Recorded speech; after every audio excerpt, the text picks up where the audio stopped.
Hello, my friends, and welcome to Designing Your Next Chapter. And I want to welcome you into my Boston apartment. This building was completed around 1860 or so. And just like many of us in midlife, it has its quirks, let me tell you. Its warts, its upcoming issues. And that's truly exactly why I love it. It's proof that something can be old, beautiful, evolving, and full of life all at the same time. Honestly, isn't that the essence of our next chapters, right?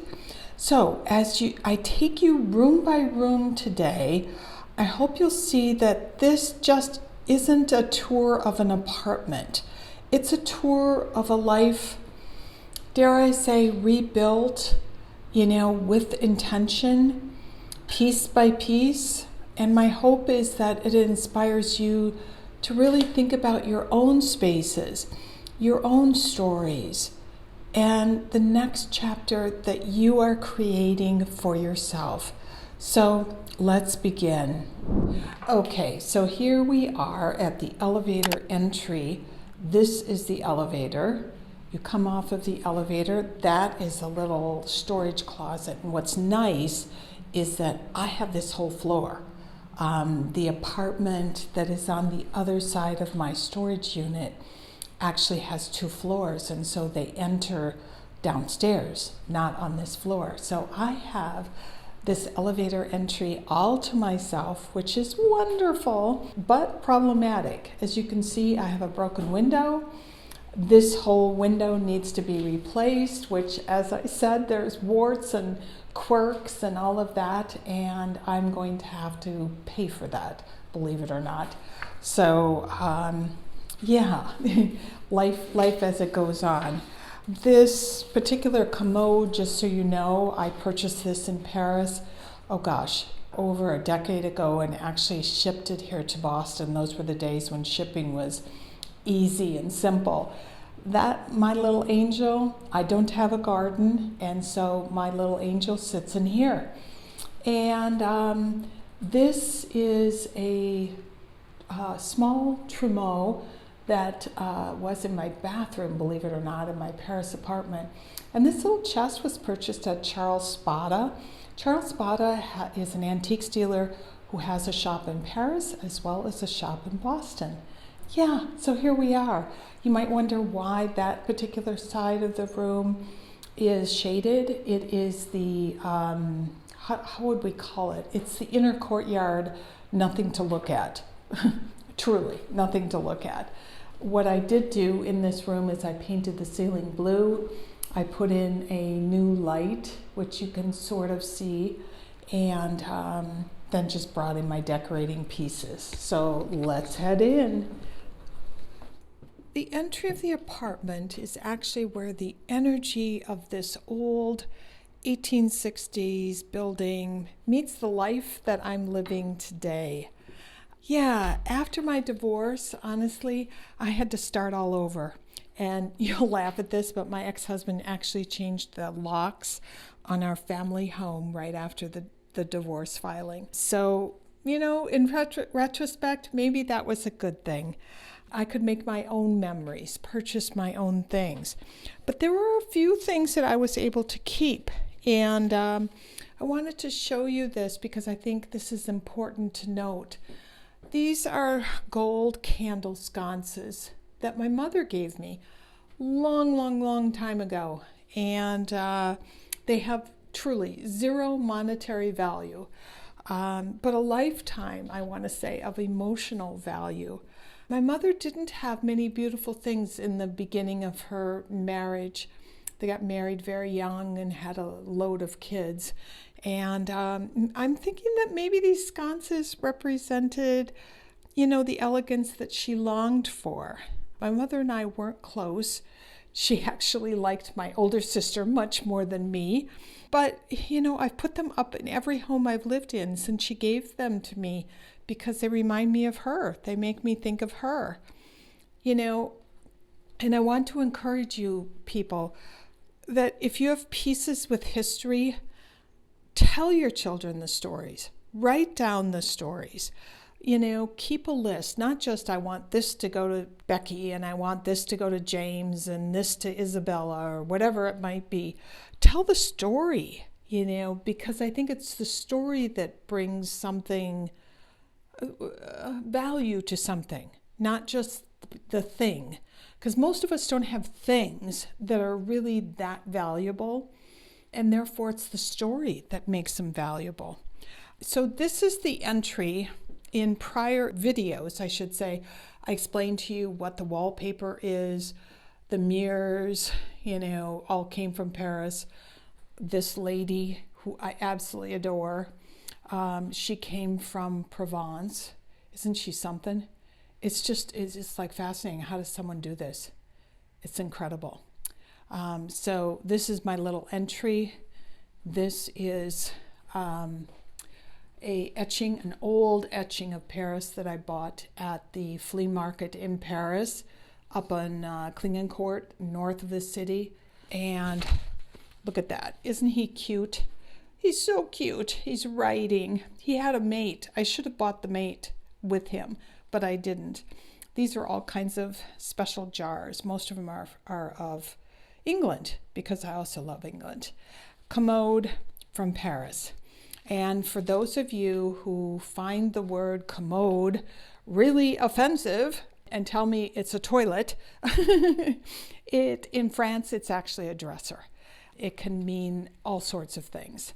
That's a commode. That's a commode. And that's a commode in France, just to give you an idea. The living room is really Paris. I brought Paris home, if you want to call it that. I miss Paris, if you want to know the truth. I still miss Paris. And so I brought Paris home with me. The drapes, I'll get a little closer.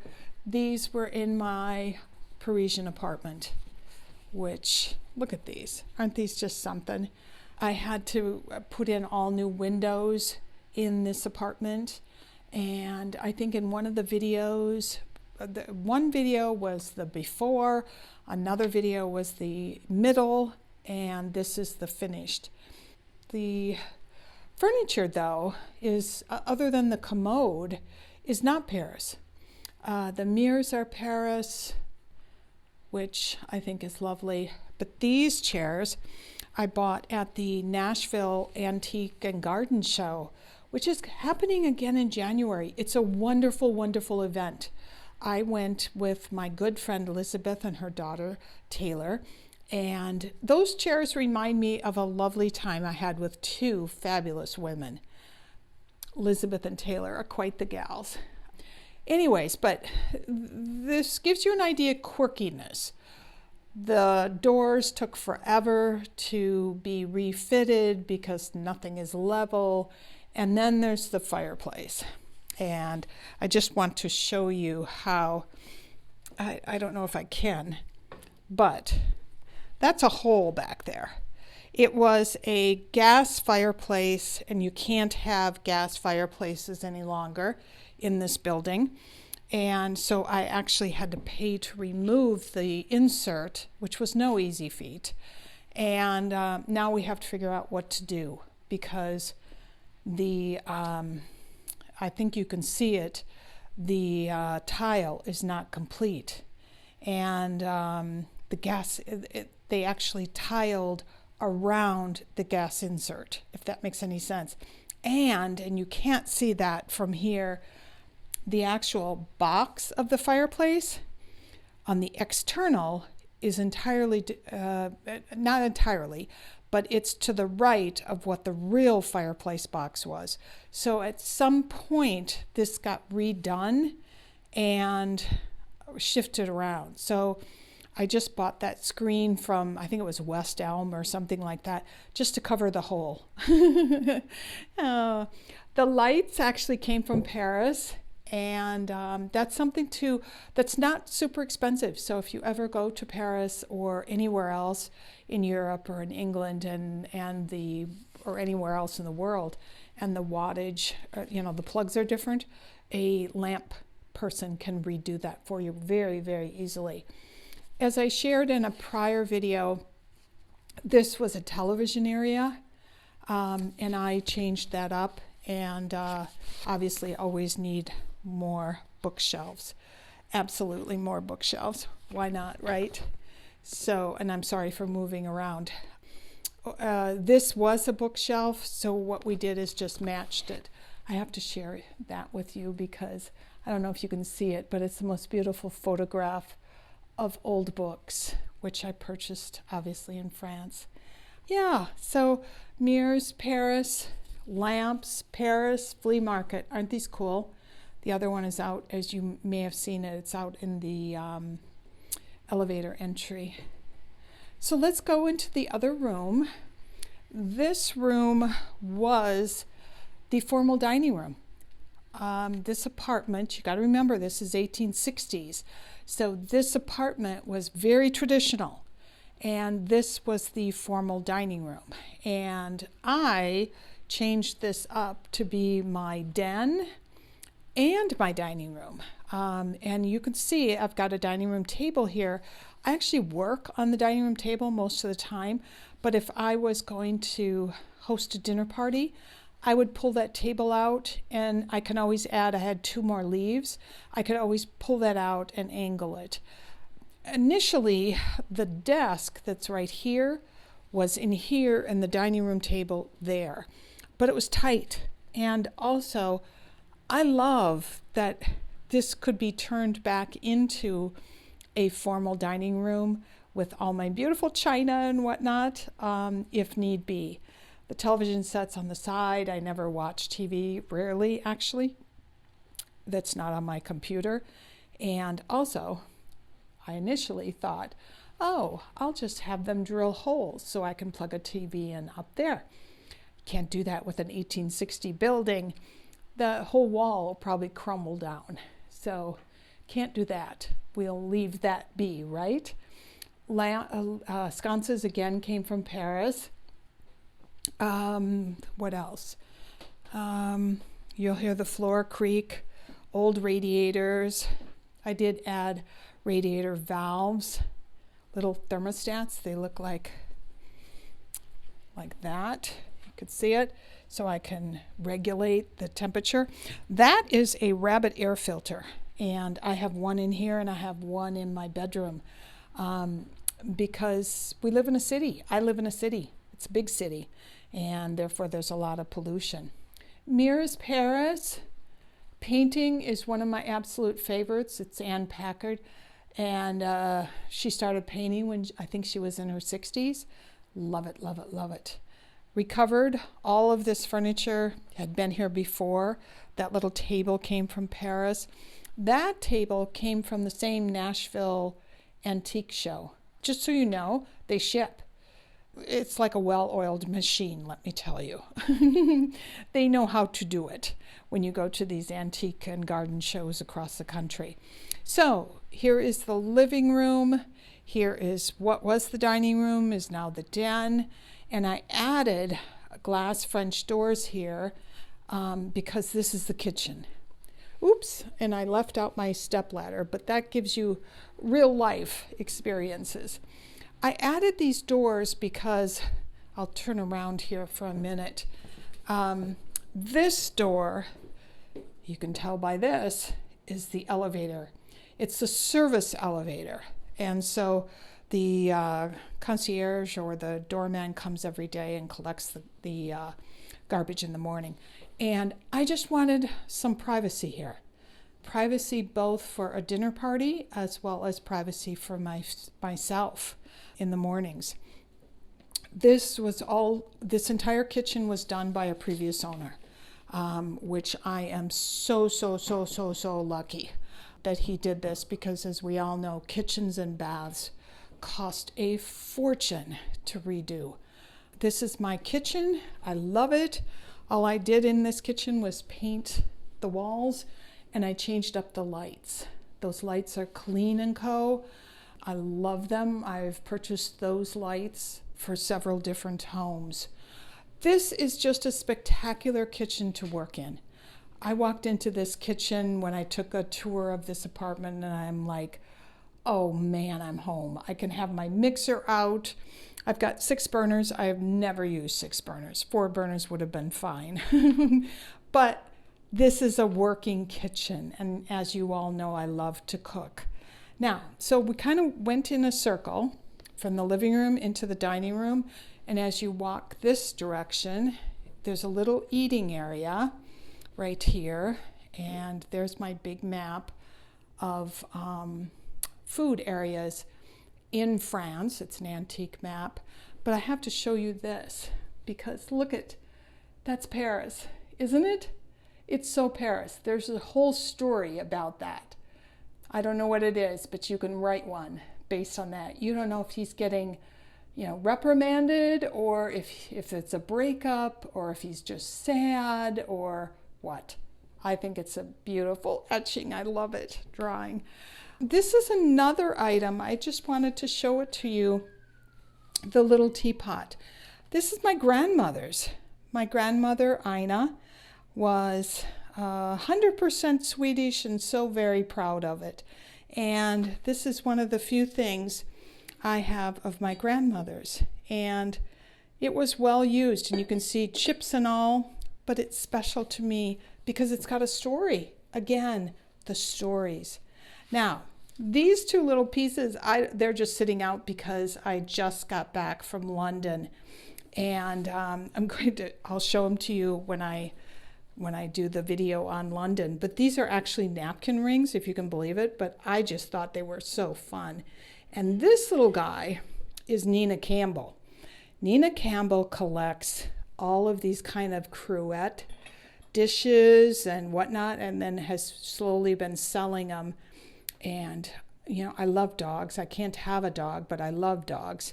And I just thought this was special. This is for the salt, and I'm assuming, I don't know, that might be sugar. I don't know what that is. And then this is probably mustard. So it's a sweet, sweet area. Lovely area to sit. I won't show you in here because it's such a mess, but it's a whole pantry, which is fantastic. Absolutely fantastic. So there, we've done the circle of the primary living spaces in the apartment as you come in. Okay, let's go down the hallway. Makes it sound like it's something big. That is just the bathroom, guest bathroom, actually. But this room is you can see me in the mirror, sorry. This is a very sweet room. This is a hodgepodge. It's a room where I do my sewing. It's a room where I do ironing. It's also my guest room.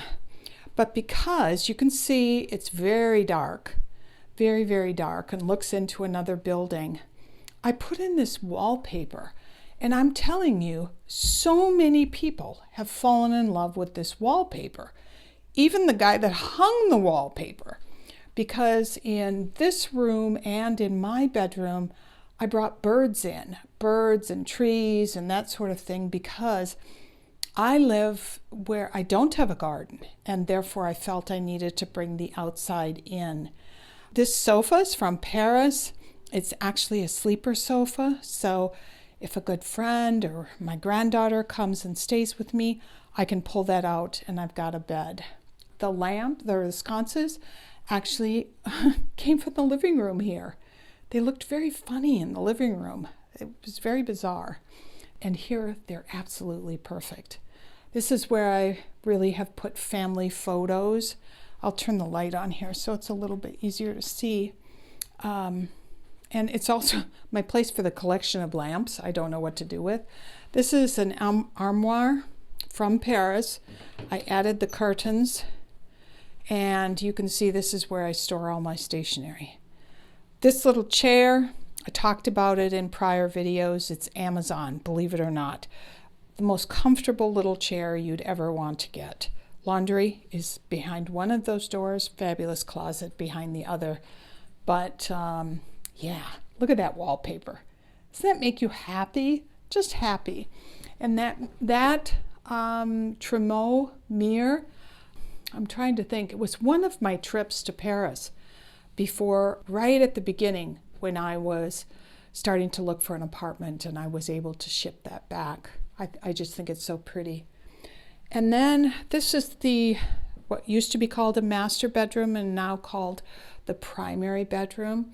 You walk in and there's books, and you can see I keep my perfume up here.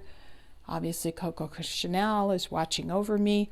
My bathroom is in here, which is a lovely, lovely room. And that was the one thing about this apartment that I fell in love with, is not only do I like the character in the apartment, but the bathrooms and the kitchen were done. So, and those are huge expenses. Okay, so I mentioned wallpaper and how I have brought birds and trees and leaves. Look at this. Isn't this something? I think it's just the most beautiful wallpaper. I think it's Lewis and Woods. I talk about it in one of the previous videos. I saw it on Instagram and fell in love with it and wrote to the designer. Most everything in here, including the drapes, believe it or not, came from Paris, my apartment in Paris. And how cool is it that I get to enjoy Paris? The mirrors came from Paris. The headboard came from Paris. Even my bed linens came from Paris. Everything in here other than these two, what were at one time china cabinets, now are actually wardrobes. Everything in here, those are Pierre Frey chairs, all came from Paris. And I love that. And for those of you that are obsessed with the word commode, there's another commode.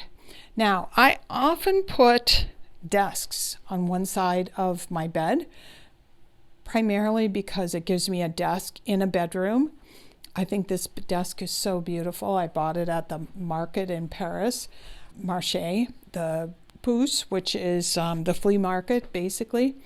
And so it gives me a desk in my bedroom because I don't have big houses. I always have smaller apartments.